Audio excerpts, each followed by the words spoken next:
ఉద్యోగం కోసం చూస్తున్నారా? ఓం శక్తి ప్రైవేట్ లిమిటెడ్ కంపెనీలో మార్కెటింగ్ జాబ్స్ 20,000 నుంచి 30,000 వరకు జీతం ఉంటుంది. సంప్రదించండి.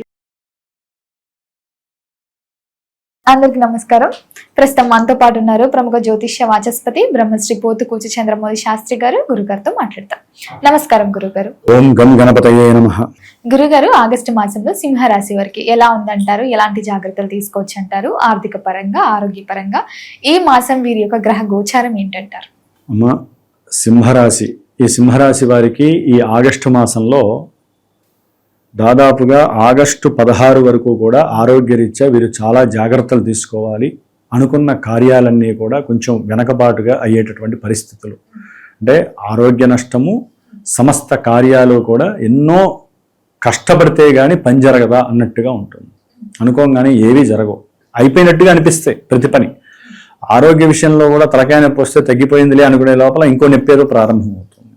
అంటే ఆగస్టు 16 వరకు సింహరాశ్యాధిపతి అయినటువంటి రవి ఆ యొక్క రాశికి 12వ స్థానంలో ఉండి గురుడితో కలిసి ఆర్థిక నష్టాలు, అనవసరమైనటువంటి వృధా ప్రయాసాల వలన ధనము ఖర్చు పెట్టడము, సంతానరీత్యా ఏదో రకమైనటువంటి ఖర్చు వీరిని మానసికంగా ఆరోగ్యపరంగా కుదేలు చేయటము, దానివలన వీరు అనారోగ్య పరిస్థితులు ఇంట్లో తండ్రి గారికి ఏర్పడటము కొంతమందికి ఇట్లా ఉంటాయి. అట్లాగే గవర్నమెంట్ పరమైనటువంటి ఏదో ఒక ఆర్థిక సమస్య, అంటే ఇప్పుడు వీరుంటారు, సంతానం ఎక్కడో దూరంగా ఉంటారు, సంతానానికి సంబంధించినటువంటి గృహాలు, వారి యొక్క ల్యాండ్స్, భూములకి సంబంధించో లేకపోతే వీరికి సంబంధించిన తల్లిదండ్రులకి సంబంధించిన ఆస్తులు కానివ్వండి, ఆ యొక్క విషయాలలో వీళ్ళు కోర్టుల చుట్టూ తిరగటం, కేసుల చుట్టూ తిరగటం, ఊరినే డబ్బులు ఖర్చు అవుతూ ఉండటము, దానివలన అనవసరమైన తలకాయ నొప్పి. అసలు ఏంటి ఇవన్నీ అంటే కొంతమందికి ఏంటంటే ఎటు వెళ్తారో వాళ్ళకే తెలియదు, ఆ భూమి ఇల్లు కోసం అని చెప్పి కొంతమంది అప్పులు చేసి దాని మీద ఖర్చు పెట్టే వాళ్ళు చాలామంది ఉంటారు. అసలు వస్తుందా రాదా ఇవన్నీ వాళ్ళకి అర్థం కాని పరిస్థితి. ఎందుకంటే గోచారంలో ఈ యొక్క రవి అనేవాడు వీరికి సింహరాశి వారికి బలంగా ఉండాలి. ఎప్పుడు బలంగా ఉంటాడు? ఆగస్టు 17 తర్వాత. కాబట్టి అప్పటి నుంచి వీరికి కాస్త గవర్నమెంట్ పరమైనటువంటి అనుకూల పరిస్థితులు, సంతానపరంగా వీరికి ఏదైనా డబ్బు రావాల్సి ఉంటే ఆ డబ్బు రావటము, అంటే సంతానం యొక్క చదువు రీత్యా కావచ్చు, ఆకస్మికంగా వీరు ఏదైనా డబ్బులు పెడితే ఆ డబ్బులు రావటం కావచ్చు, అవన్నీ కూడా రవి అంటే వీరి యొక్క స్వయం కృషి, వీరికి ఉన్నటువంటి కమాండింగ్ నేచర్ వలన ఏ పనైనా సరే చేయించుకునేటటువంటి స్వభావము, అట్లాగే గవర్నమెంట్ పరంగా వీరికి కీర్తి, ప్రతిష్ట, పురస్కారాలు ఇట్లాంటివి ఎన్నో రకాల సన్మానాలు జరగడానికి అవకాశం ఉంటుంది. ఆర్థికంగా అయితే కనుక ఏదో రకంగా వీరికి ప్రయాణాల పరంగా కావచ్చు, లేకపోతే గృహపరంగా కావచ్చు, తల్లి యొక్క సంతానం యొక్క ఆరోగ్యరీత్యా కావచ్చు ఖర్చు అవుతూనే ఉంటుందమ్మా. లేకపోతే వీరింట్లో ధర్మపత్ని కావచ్చు, లేకపోతే భర్త కావచ్చు, ఈ సింహరాశి వాళ్ళకి వారి యొక్క అనారోగ్యపరంగా కూడా ధనము ఖర్చు అయ్యే అవకాశాలు ఎక్కువగా ఉంటాయి. ఆర్థికంగా చాలా ఎవరో చెప్పారు, అక్కడ చెప్పారు, ఇక్కడ చెప్పారని చెప్పి హాస్పిటల్కి తిరగటం, ఆ ధనం అంతా ఆ విధంగా వీరి దగ్గర ఉన్న ఆస్తులు కూడా కరగబెట్టేటటువంటి పరిస్థితి. కానీ ఇక్కడ వీళ్ళకి లాభకరమైన ఒక విషయం ఏంటంటే అమ్మ, సింహరాశి వారికి కుజుడు ఆగస్టు నెల మొత్తము కూడా దాదాపుగా లాభస్థానంలో ఉంటాడు, మిథునంలో. అంటే వీరికి చతుర్థ భాగ్యాధిపతియే. ఎవరైతే సింహరాశి వారు ఈ ఎలక్ట్రిక్ ఇంజనీర్లు కానివ్వండి, లేకపోతే ఈ బిల్డింగ్ నమూనాలు తయారు చేసేవాళ్ళు, భూములు ల్యాండ్ సర్వేలు చేసేవాళ్ళు ఉంటారో, ఇంకా ఇట్లా ఎవరైతే ఉన్నతమైనటువంటి చదువుల పరంగా లేదా బ్యాంకింగ్ రంగంలో కానివ్వండి, ఇట్లా ఏ రకంగానైనా సరే వృత్తి ఉద్యోగ వ్యాపారాల్లో కానీ ఉన్నతమైనటువంటి విద్యార్థులు కానివ్వండి, పిహెచ్డి చేయాలనుకునే వాళ్ళు, కొత్తగా ఏదైనా ఇన్నోవేట్ చేయాలనుకున్న వాళ్ళకి చాలా శుభకరమైనటువంటి కాలం అనే చెప్పుకోవాలి. కుజుడు అంటే వీరి యొక్క ధైర్యము, సాహసము, వీళ్ళలో ఉన్నటువంటి పట్టుదల, పరాక్రమము అన్నీ కూడా వీరికి సమస్తము లాభం కలిగించే పరిస్థితి కలుగజేస్తుంది. అట్లాగే ఇంకొంతమందికి ఎలా ఉంటుందంటే రాహుకేతువుల యొక్క దోషాలు జాతకంలో ఉన్న కుజ దోషాలు ఉన్నాయనుకోండి, వివాహం అవ్వాలి అనుకున్న వాళ్ళకి వివాహం కాకపోవడం, అంటే దగ్గర దాకా వస్తే ఇందా నేను చెప్పినట్లుగా వివాహ సిద్ధి ఉంది, కానీ జన్మజాతకం మెయిన్ కదమ్మా. అంటే సింహరాశి వారికి అందరికీ పెళ్ళిళ్ళు అయిపోతాయండి, పిల్లలు పుడతారా, ఉద్యోగంలో ప్రమోషన్లు వస్తాయని కూడా అడుగుతూ ఉంటారు. జాతకం మిమ్మల్ని పరీక్ష చేస్తుంది. జాతకంలోనే ఉన్నటువంటి గ్రహ దశలు, అంతర్దశలు మాత్రమే మీకు విజయాన్ని చేకూరుస్తాయా, వివాహం అవుతుందా, సంతానం ఇస్తుందా, ప్రమోషన్స్ వస్తాయా, అన్నీ అది తెలియజేస్తుంది. గోచారంలో కొంతవరకు మాత్రమే ఆ గ్రహాలు పుషింగ్ నేచర్ కలిగి ఉంటాయి. జాతకంలో దశలు పుషింగ్ చేస్తేనే ఇక్కడ మీకు అనుకూలంగా ఉంటుంది. అన్నదమ్ముల మధ్య కూడా మంచి సౌఖ్యము కలుగుతుంది. ధనపరంగా కూడా ఎవరైనా ఇవ్వాల్సినవి రావడానికి అవకాశం ఉంటుంది. ఉద్యోగంలో ఒక స్త్రీ పరిచయము లేకపోతే స్త్రీ పైన ఉన్నటువంటి కోరిక వలన కూడా వీరు గృహంలో కొంత ఇబ్బందులు కలుగజేస్తారు. అంటే వాళ్ళు అనుకున్న కోరికలు కొన్ని నెరవేరినా ఆర్థికంగా కావచ్చు, స్త్రీ పరంగా కావచ్చు, వ్యామోహపరంగా కావచ్చు, లేకపోతే వీరేదైనా దుర్వ్యసనాలు ఉన్న వాళ్ళు ఉంటారు కొంతమంది, వారికి కూడా స్త్రీపరమైనటువంటి లేకపోతే స్త్రీ అయితే పురుషుల పరమైనటువంటి కొన్ని దోషాలు ఆపాదింపబడతాయి. చాలా జాగ్రత్తగా ఉండాలి. అంటే కొన్ని వ్యామోహాల పట్ల, సౌఖ్యాల పట్ల, దుర్వ్యసనాల పట్ల జాగ్రత్తగా లేకపోతే లేనిపోని హార్ట్ డిసీజెస్ వచ్చే అవకాశం, పొట్టకి సంబంధించిన సమస్యలు రావటము, అంటే ఉదర సంబంధిత వ్యాధులు రావటము.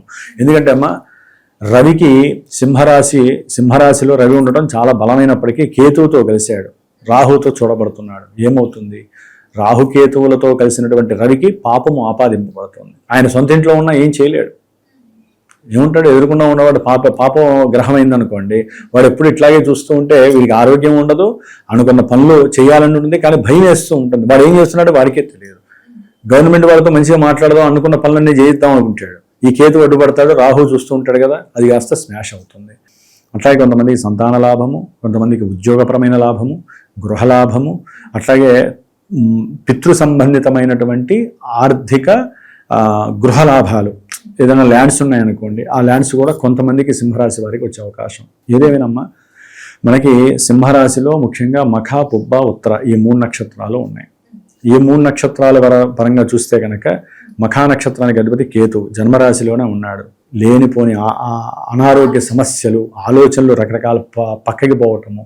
అట్లాగే పుబ్బా నక్షత్రము శుక్రుడు, ముఖ్యంగా ధనస్థానంలో సింహరాశి వారికి శుక్రుడు నీచ స్థితిని పొంది ఉండటం ద్వారా కుటుంబంలో భార్యాభర్తల మధ్య అన్యోన్యత తగ్గటము, మాట పెరగటము, కోర్టు సమస్యలు, కొంతమందికి ఆర్థికంగా నష్టపోవటము, వీరికి ఉన్నటువంటి అనాలోచిత పనులకే నష్టపోతారు.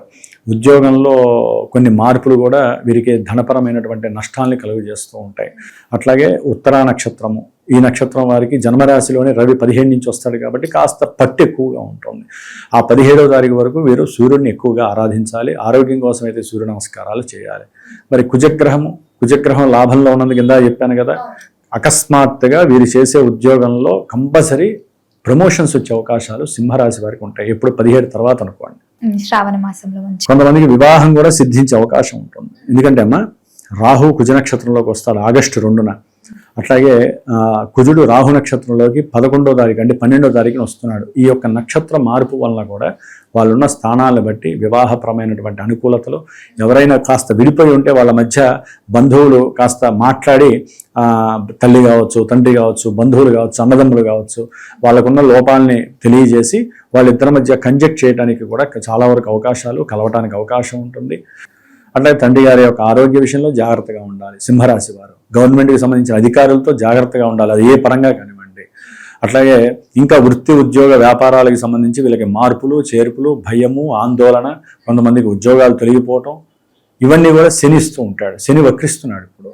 అట్లాగే వివాహం అవుతుంది అని గృహంలో కొంతమంది అనుకుంటూ ఉంటారు. తొందరపడి నిర్ణయాలు తీసుకోకండి.